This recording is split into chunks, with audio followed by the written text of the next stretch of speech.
We had a little bit of time before we had to get back home and get back to the real stuff, work, getting ready for school, all that stuff you don't like to think about. So I just figured, no problem, another half day in the blind, and we'd be on our way home with 2 juicy antelope in the cooler. These get to be long, long days in the blind. As you can tell, Cole's passed out cold, but when an antelope does come in, I think he'll get a little bit excited. Blind hunting isn't for everyone. Now, I personally enjoy it for the fact that I get to observe a lot of different wildlife species, relaxed, doing their thing, and looking and studying their behavior. So when you get all these shorebirds working around, it's kind of unique. Plus you get to see the antelope doing their thing, how they watch the water hole before they come in to drink, how they get out of there quick because they know it's a danger spot. Kind of a fun thing. And if you got your son or daughter in the blind with you, it's a good time to share some experiences, rib, joke, and have fun. You seen anything? Just you sleeping. We saw not 1, but 3 different groups of antelope and some scattered loners within a mile of the blind. A mile may seem like a long ways when you're talking about a whitetail across a big section of ground. Not so for Wyoming pronghorn. A mile is basically a walk across the street for them. Here they came to cross the street to get a drink. $6. They were, again, being just a little nonchalant about the whole thing, like, we don't need a drink, and they were just feeding out there every once in a while looking.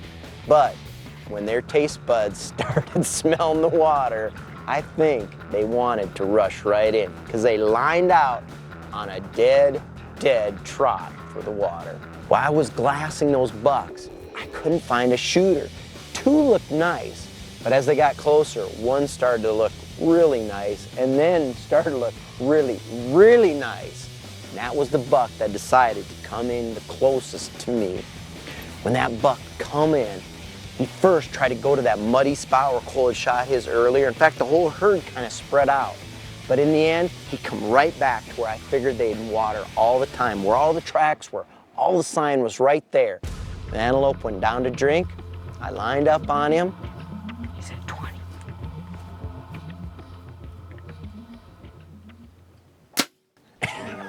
And the rodeo started.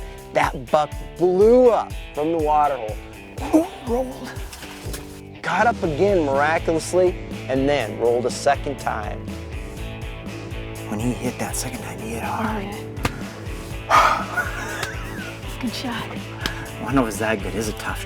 He's cornered to me so hard, and I don't like those shots, but on antelope, they're so light boned and everything. I don't mind taking that shot at all. Don't ever do that on any other animal, and don't do it till you get a heavier pound bow. I'm feeling good though. I don't. It's wide open out there. If he was up and moving, we'd see him. I think he's down for the count. I know one thing's for sure. I'm never gonna forget this hunt.